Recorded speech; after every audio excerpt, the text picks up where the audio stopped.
परम लाभ क्या है कि अगर हम स्वस्थ हैं, हमारा हमें कोई बीमारी नहीं है, तो हम जो है उस सुख को पा सकते हैं, हमारे लिए सबसे बड़ा लाभ। और अगर हमारे पास कितनी भी संपत्ति हो,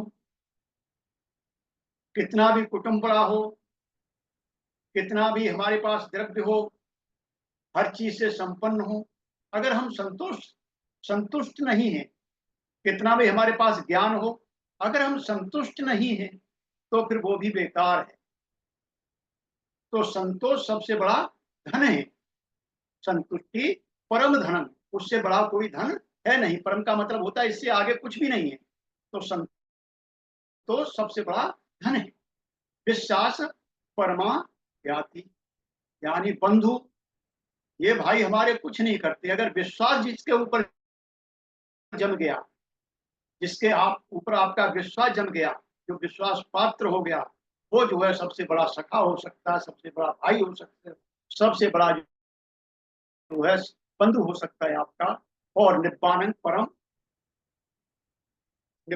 परम सुखम, यानी निर्वाण से बड़ा कोई सुख नहीं।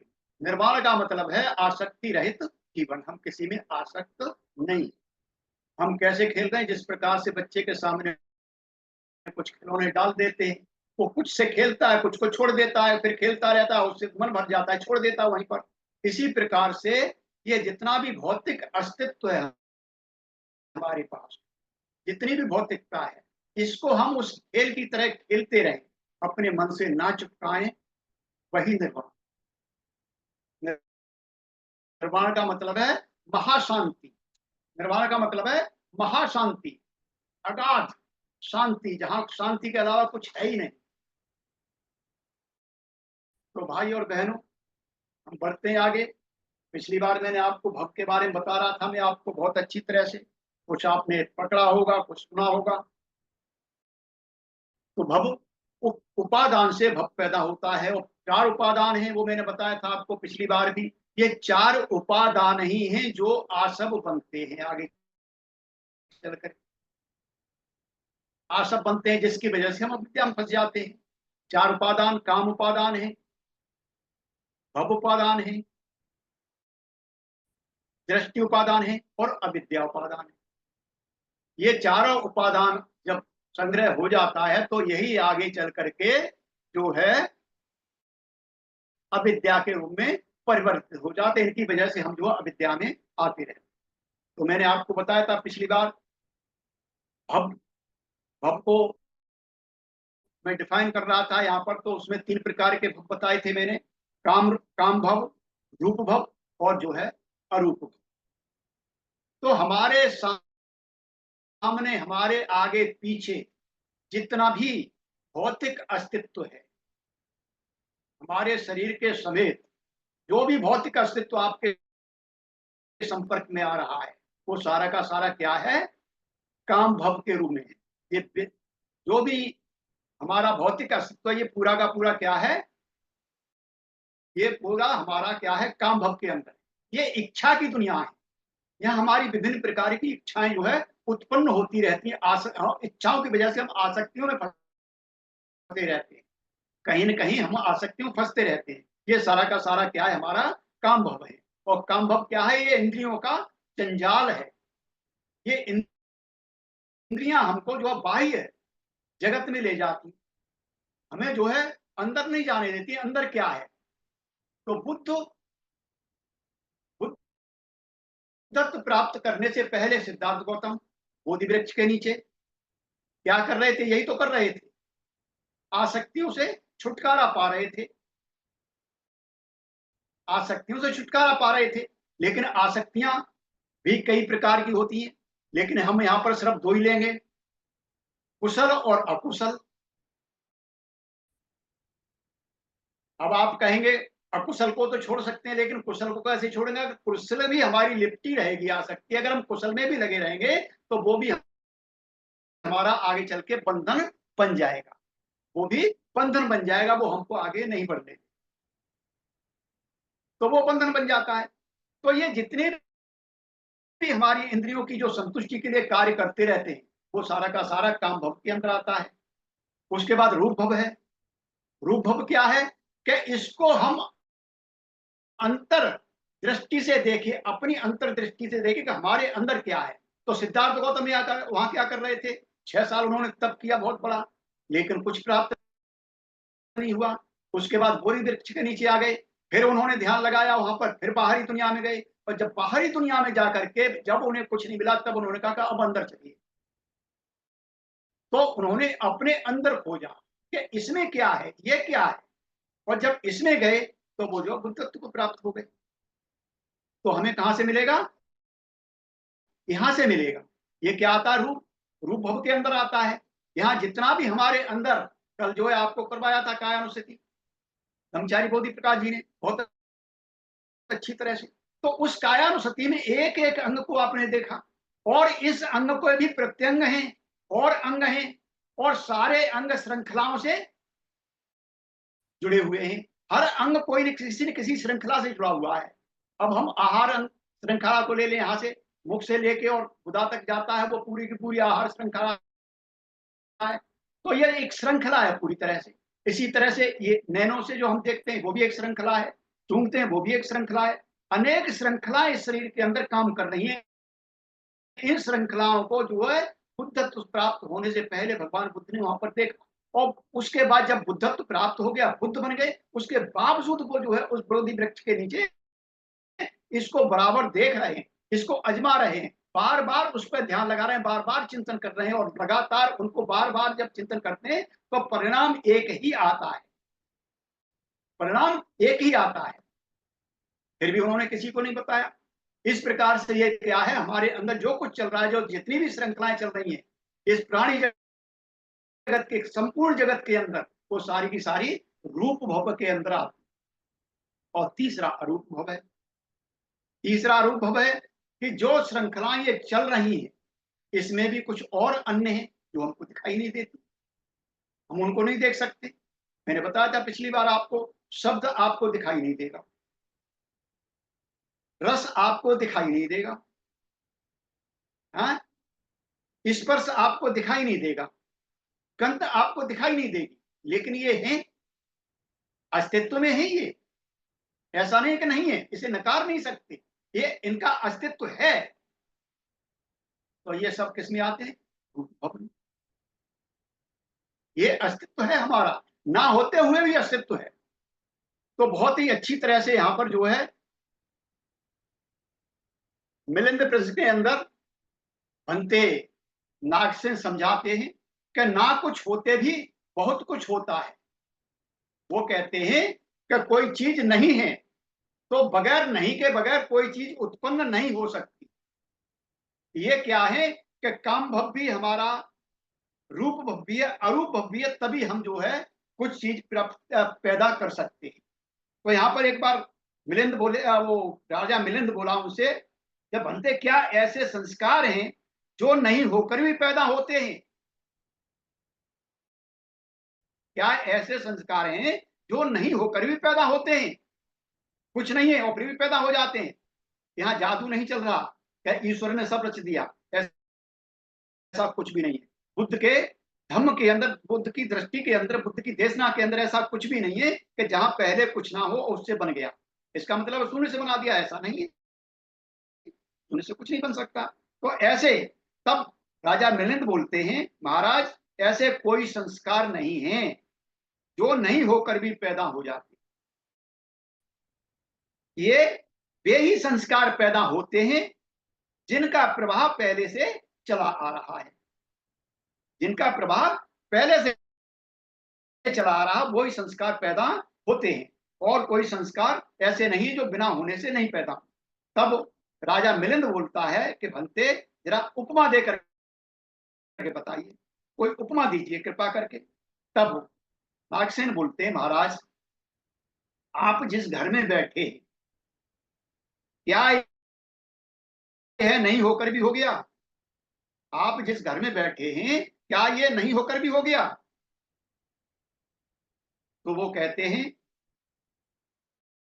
बनते ऐसी कोई चीज नहीं है जो बिल्कुल नहीं होकर हो जाती। महाराज बोले राजा मिलिंद बोले कि ऐसी कोई चीज नहीं है जो नहीं होकर भी हो जाती है। ये लकड़ियां जंगल में पहले मौजूद थी, ये मिट्टी जमीन में पहले से थी, स्त्री और पुरुषों की मेहनत से ये घर तैयार हुआ है। तो मिलिंद बोले, महाराज इसी प्रकार कोई भी संस्कार नहीं है जो ना होकर पैदा हुए हो, और वे कई संस्कार पैदा होते हैं जिनका सिलसिला पहले से चला आ रहा है। ये समझने की बहुत अच्छी बात है जो आपको समझना। फिर भी राजा कहता है कि कृपा करके और उपमा दे करके बताइए, हम अभी समझ में नहीं आया, और उपमा दीजिए। तो फिर वो कहते हैं, बनते नागसेन कहते हैं, महाराज सभी पेड़ पौधे पृथ्वी से ही उगकर बड़े होते हैं, बढ़ते हैं, फलते हैं, फूलते हैं। ये सभी नहीं होकर नहीं पैदा हो गए, बल्कि इनकी स्थिति का प्रभाव पहले से चला आ रहा है। यानी मिट्टी पहले से मौजूद है, हवा पहले से मौजूद है, पानी पहले से मौजूद है, बीज पहले से मौजूद है, इसलिए पहले से चला रहा है। महाराज इसी तरह ऐसी कोई भी चीज नहीं है जो बिल्कुल नहीं होकर हो जाती है, वही चीज पैदा होती है जिनका प्रभाव पहले से चला आ रहा है, जिनका प्रभाव पहले से चला आ रहा है।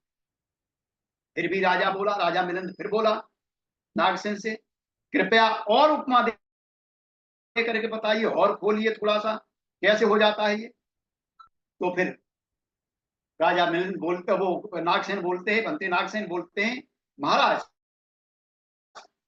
कुम्हार जमीन से मिट्टी खोदकर लाता है, उससे अनेक प्रकार के बर्तनों को करता है। ये बर्तन ना होकर हो जाते हैं क्या? जो बर्तन उसने बनाया है क्या बिना किसी के हो गए? ना होकर हो जाते हैं, किंतु इनकी स्थिति का प्रभाव मिट्टी से चला आ रहा है। अगर मिट्टी नहीं होती तो बर्तन भी नहीं बनते। महाराज इसी तरह से ऐसे कोई संस्कार नहीं है जो ना होकर पैदा हो जाते हैं, वही चीजें पैदा होती हैं जिनकी स्थिति का सिलसिला पहले से चला आ रहा है। महाराज इनका जो सिलसिला पहले से चला आ रहा है वही चीजें बनती। लेकिन राजा मिलिंद फिर बोला उनसे, नागसेन से, बनते कृपया एक उपमा देके और बताइए, अभी समझ में नहीं आया पूरी तरह से। तो फिर नागसेन फिर कहते हैं, महाराज वीणा, वीणा उनके पास रखी हुई थी, वीणा का पत्र, चर्म, खोखला काठ, दंड, गला, तार और धनुही कुछ भी नहीं हो, कोई बजाने वाला आदमी भी ना हो, तो क्या कोई आवाज निकलेगी?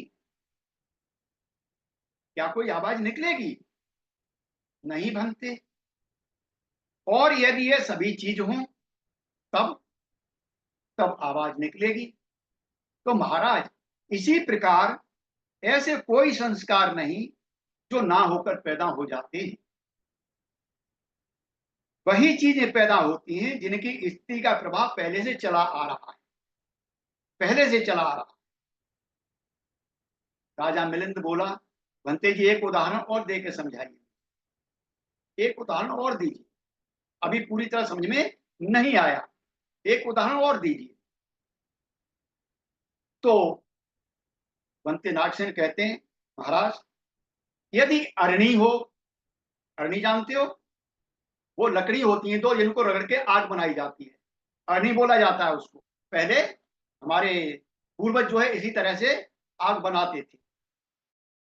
तो आपने उसमें डिस्कवरी इंडिया में देखा होगा, डिस्कवरी चैनल में देखा होगा, वो लकड़ियों को रगड़ रगड़ के आग निकालता है। तो यदि अरणी ना हो,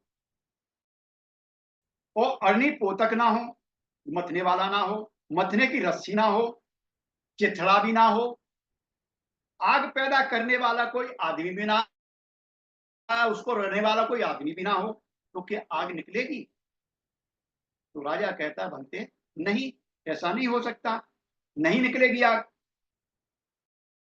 और यदि ये सारी चीज है मौजूद तो क्या आग निकलेगी? नहीं निकलेगी? कि तब तो आग निकलेगी। तो महाराज इसी प्रकार कोई भी संस्कार नहीं है जो ना होकर पैदा हो जाते हैं। वही चीजें पैदा होती हैं जिनकी स्थिति का सिलसिला पहले से चला आ रहा है। जो पहले से मौजूद है उसी में से कुछ बन सकता है। राजा फिर बोला नागसेन से, बनते जी कृपा करके एक उदाहरण और दो। तो वहां पर बनते नागसेन कहते हैं, राजन, एक जलाने वाला कांच पहले हुआ करता था, आज भी होता है, उत्तल लेंस बोलते हैं जिसको, चश्मे में लगे हुए हैं, ये लेंस बोलते हैं। वो जो है जलाने वाला कांच ना हो, सूर्य की गर्मी ना हो और सूखा कंडा भी ना हो, तो क्या आग जलेगी? बनते जी नहीं। यदि ये सभी चीज हों, हमारे पास कांच का भी मौजूद है और क्या नाम है कंडा भी मौजूद है और जलाने वाला सूरज की गर्मी भी मौजूद है और जलाने वाला आदि भी मौजूद है, तो आग पैदा होगी नहीं होगी? कि हाँ बनते, आग पैदा होगी। तो इसी प्रकार महाराज, कोई ऐसा संस्कार नहीं है जो ना होकर पैदा हो जाता है। ये पहले से जो चीजें हैं उन्हीं की स्थिति जो पहले से प्रभाव में चली आ रही है उन्हीं से पैदा होते हैं। तब राजा मिलिंद फिर बोला बंतेनाग सेन से कि महाराज एक उपमा और दीजिए। तो बंतेनाग सेन बोले, महाराज यदि आईना ना हो, आईना ना हो और उजाला भी ना हो और मुख भी ना हो, सामने खड़ा हुआ कोई ना हो, तो क्या परछाई दिखाई देगी? उसका चेहरा दिखाई देगा? तो राजा बोला, नहीं बनते जी। और यदि ये सब चीजें हैं, आपके सामने आईना भी मौजूद है, प्रकाश भी है और सामने चेहरा भी मौजूद है, तो परछाई दिखाई देगी नहीं देगी? उसका प्रतिबिंब दिखाई देगा नहीं देगा? क्या देगा? तो महाराज इसी तरह से ऐसे कोई संस्कार नहीं जो ना पैदा होकर हो जाते हैं और चीजें वही पैदा होती हैं जो जिनका प्रभाव पहले से चला आ रहा है, जिनका प्रभाव पहले से चला आ रहा है। तो ये जो तीन भव हैं, काम भव, रूप भव और अरूप भव, ये किसका कारण बनते हैं? हमारे जन्म का कारण बनते हैं, यही जाति का कारण बनते हैं। अगर ये नहीं होंगे तो जाति नहीं होगी, जन्म नहीं होगा। तीनों है इसके अंदर, एक भी निकल गया तो जन्म नहीं होने वाला, नहीं बनने वाला। रूप निकाल दीजिए तब भी नहीं बनेगा, अगर रूप निकाल दिया तब भी नहीं बनेगा और काम निकाल दिया तब भी नहीं बनेगा। तो आगे चलते हैं थोड़ा। तो यहाँ पर बौद्ध धर्म में मुख्यतः यह बतलाता है, बौद्ध धर्म क्या बतलाता है कि व्यक्ति को कैसा व्यवहार करना चाहिए। भगवान बुद्ध ने के धर्म के अंदर क्या है? मुख्य व्यक्ति है। भगवान बुद्ध के धर्म के अंदर क्या है? सबसे मुख्य क्या चीज है? इसके सेंटर में क्या है? व्यक्ति है, मानव है। कोई अलौकिक शक्ति नहीं है, कोई चमत्कार नहीं है। क्या है इसके बीच में? मानव है और मानव के लिए ही है। तो यहाँ पर क्या है? मुख्यतः यह बतलाता है कि व्यक्ति को कैसा व्यवहार करना चाहिए। वह अपने चित्त को, ये सब मन की बात है, मन ही हमको संचालित कर रहा है। चित्त को किस प्रकार ठीक प्रशिक्षित किया जाए, इसको उचित प्रकार से कैसे प्रशिक्षित किया जाए, इसको कैसे प्रशिक्षण दिया जाए, कैसे इसको ट्रेनिंग दी जाए। भगवान बुद्ध का धर्म इसी के ऊपर है। ये पूरा का पूरा प्रति समुत्पाद जो है प्रशिक्षण का काम कर रहा है। अगर हम समझेंगे तो सही हिसाब से समझ लेंगे, नहीं समझ पाएंगे तो हम जो है कहीं ना कहीं फंस जाएंगे।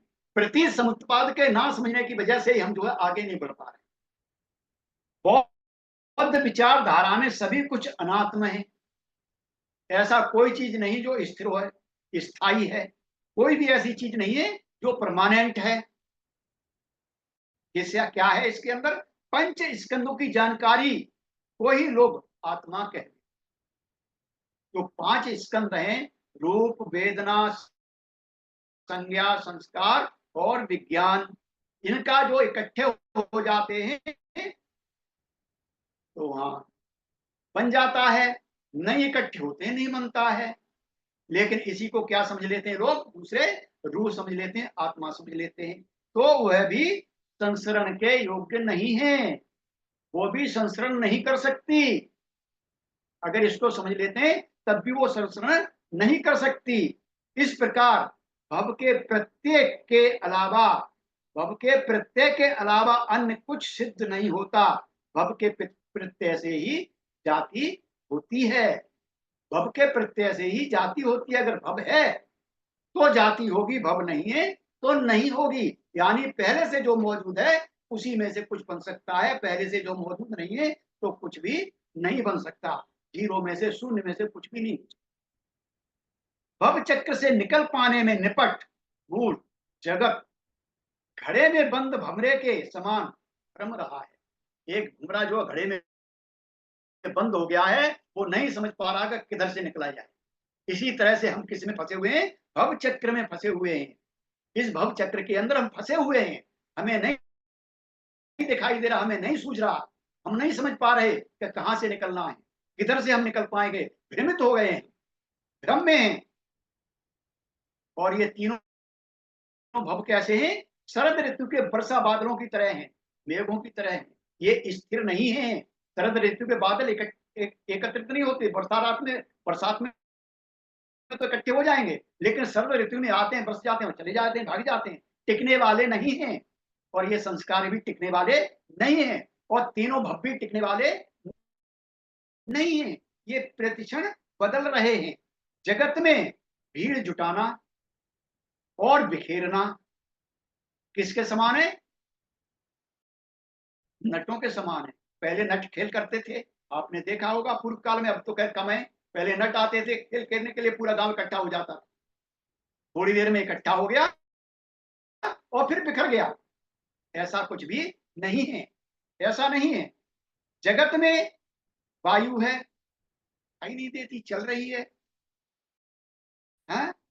बिजली के समान है ये भव, वायु के समान है, ना टिकने वाले, बिजली के समान है, कड़कती है, अस्त हो जाती है तुरंत। भव भी प्रकट होते हैं, अस्त हो जाते हैं। गंध आएगी, थोड़ी देर में अस्त हो जाएगी, हैं? शब्द आएगा, अस्त हो जाएगा। स्वाद आएगा, अस्त हो जाएगा। स्पर्श होगा, अस्त हो जाएगा तुरंत। ये सब बदलते रहते हैं। हमारा रूप भव भी बदल रहा है, निरंतर बदल रहा है।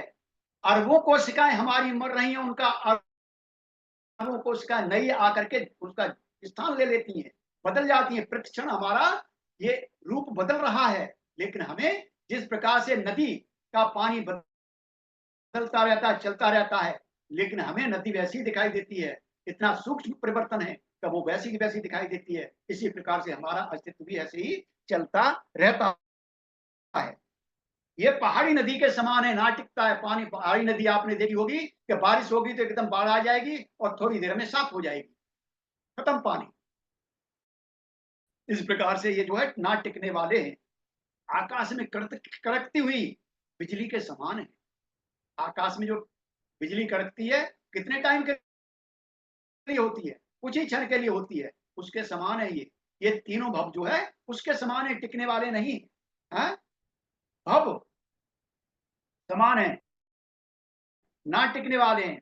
धरती पर भव तृष्णा और अविद्या के बस में पड़ी जनता, भव तृष्णा और अविद्या के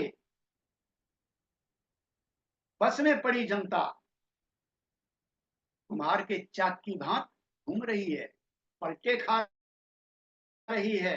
हम कैसे चल रहे हैं, कोलू की बैल की तरह चल रहे हैं, आंखों पर पट्टी बंधी हुई है और चलते चले जा रहे हैं, चलते चले जा रहे हैं, चलते चले जा रहे हैं, कुछ भी समझ में नहीं आ रहा।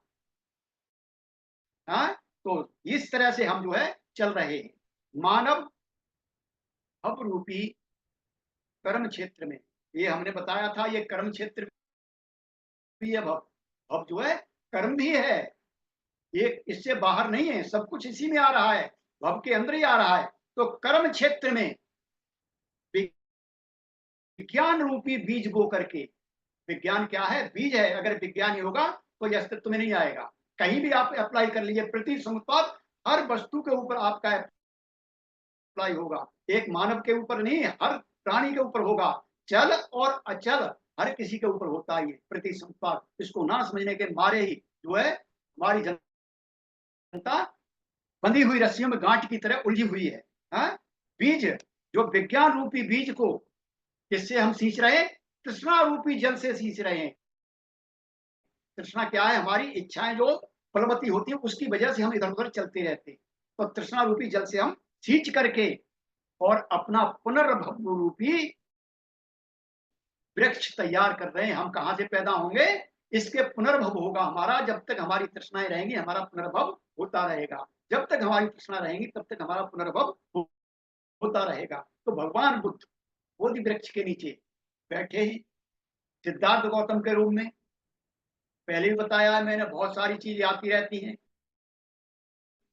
अकुशल सारा समाप्त हो गया, उनका कुशल उनके पास है ही नहीं। कोई चीज देखते हैं जन्म से लेके अब तक का, जितने भी जन्म हुए उनके, जन्म से लेके अब तक जितने भी, हमें नहीं याद रहता। अगर हम पीछे जाएं तो 3-4 दिन पहले का हमें यह पता नहीं होगा कि हमने क्या खाया था, हमने क्या काम किया था, हम किससे मिले थे। लेकिन भगवान बुद्ध को जब से उन्होंने होश संभाला था तब से लेकर के, और जब तक वो मौजूद थे तब तक उनको हर चीज मालूम थी। है? तो वहां पर बैठे बैठे वो जब देख रहे हैं कि मेरे अंदर कुशल ही कुशल बचा हुआ, अकुशल नहीं है, और जब उन्होंने देखा कि ये कुशल भी मेरे को रोक रहा है, और जब उन्होंने कुशल का त्याग किया, वो बुद्धत्व को प्राप्त हो गए, संबोधि प्राप्त है, उनको संबोधि मिल गई। तो ये जो है यहाँ पर जो वृक्ष हम उत्पन्न कर रहे हैं, कहाँ से हो रहा है? हमारे भव से हो रहा है। अगर भव को हमने रोक दिया तो हम जो है आगे नहीं आएंगे। और भव को रोकने के लिए आपको उपादान रोकना पड़ेगा, उपादान को रोकने के लिए तृष्णा रोकनी पड़ेगी। तृष्णा रूपी जो जल है वो बार बार इनको अंकुरित कर देता है, इनको बढ़ावा दे देता है, आगे पैदा कर देता है। तो इस प्रकार से तिब्बती महाज्ञान के अंदर जो है, इस परंपरा में क्या बताया गया है कि एक गर्भवती औरत से ये दर्शाया गया, भव को किससे दर्शाया गया है? गर्भवती औरत। गर्भवती औरत है, हमको बताता है कि कुशल अकुशल कर्मों का वजन हमको उठाना ही पड़ता है। यहाँ पर जो बता रहा है हमको, कुशल और अकुशल कर्म जो भी हम कर रहे हैं उनका वजन हमको उठाना ही पड़ेगा। लेकिन प्रथम दो गाथाएं, धम्मपद की प्रथम गाथाएं क्या कहती है? मनोपगमा धम्मा मनोश्रेष्ठा मनोमया मनसा चे पदुत्थेनि भास्ति वा करोति वा तत्तो न दुख मनवेति चक्रवम वैतो पद। हाँ, क्या कह रही है कि अगर अकुशल मन से जो भी आप काम करेंगे तो दुख आपका पीछे कर लेगा, और कुशल मन से आप सोचेंगे, विचारेंगे, काम करेंगे तो जो है सुख आपका। तो जो गर्भवती औरत है, अगर उसके गर्भ में अकुशल प्रवृत्ति का गर्भ है तो औरत को दुख होगा, औरत को, महिला को दुख होगा पैदा, उसे कष्ट पैदा होगा। और अगर वही गर्भ जो कुशल है तो फिर उस महिला को सुख पैदा होगा, वहां से सुख पैदा होगा। तो ये हम यहाँ पर देख सकते हैं कि ये हमको बताता है कुशल और अकुशल कर्मों का वजन हमको ढोना ही पड़ेगा, चाहे इस भव में हो चाहे अगले आने वाले भव में। महिला को पता नहीं होता उसके घर में कैसा है, सदाचारी है दुराचारी है, लेकिन उसे इसका एहसास हो जाना चाहिए कि अगर दुराचारी है तो उसके शारीरिक कष्ट होगा, उसे दुख होगा, परेशान रहेगी। और अगर उसमें सदाचारी है तो वो जो है सुखी रहेगी, प्रसन्न चित्त रहेगी, बहुत अच्छी तरह से उसका आगे जो है चलेगी। तो इस प्रकार से हम इसको देख सकते हैं। ये दो गाथाएं हैं। तो मैं समझता हूं मेरा टाइम हो चुका होगा, मैं जो अपनी वाणी को यहीं पर रोकूंगा, और आपने मुझको सुन लिया है बहुत अच्छी तरह से। ये भव था जो मैंने आपको बताया, और भव से आगे जाति है। भव अगर है तो हम जाति होगी। जाति का मतलब हमारे 5 स्कंद जो है उत्पन्न हो गए, 5वें स्कंद में हम आ गए, ये शरीर हमको मिल गया, आगे बढ़ गए। और अगर ये मिल गया है तो जिस दिन से हम जन्म लिया है उसी दिन से हमारी जरा मृत्यु व्याधि ये हमारे पीछे लग गई है। अगर हम जन्म लिया है तो हमारा मरण भी निश्चित है, उसी दिन से हमारी मृत्यु पीछे लग गई है कि हम जो है रुकने वाले नहीं है, हमको मरना ही मरना है। चाहे कुछ भी हो जाए, कोई रोक नहीं सकता। क्योंकि बुद्ध को नहीं रोक पाया, अशोक को नहीं रोक पाया, कितने ऐसे ऐसे महान हो गए जिनको नहीं रोक पाया, जो कहते थे। सोचिए क्या, सिकंदर ने जब आया था, और सिकंदर जब निकला था कि मैं पूरे विश्व को जीतूंगा, और जब भारत आया तो भारत से लौट के चल दिया वो, और जाते ही वो खत्म हो गया। वो उसने अपने दोनों हाथ बाहर निकलवा दिए बोल के कि भाई मेरे दोनों हाथ बाहर निकाल देना। क्यों? कि मैं जो कुछ करना चाहता था, मैंने सोचा था कि मैं पूरे विश्व को जीतूंगा, और देखिए आज खाली हाथ जा रहा हूं। तो भाई और बहनों, हमें सबको खाली हाथ जाना है। खाली हाथ ही आए थे, खाली हाथ ही हमको जाना है। इसलिए ज्यादा उसमें ना पढ़ करके, तृष्णा में ना पड़ करके, जो हमारे पास है संतुष्टि, संतोष जो है सबसे बड़ा धन है। अगर संतोष आपके मन को मिल गया तो सबसे बड़ा धन है। इसी के साथ हम आगे बढ़ेंगे धीरे धीरे करके। धन्यवाद आपका सबका, बहुत बहुत पुण्यानुमोदन, साधुवाद। सभी को जय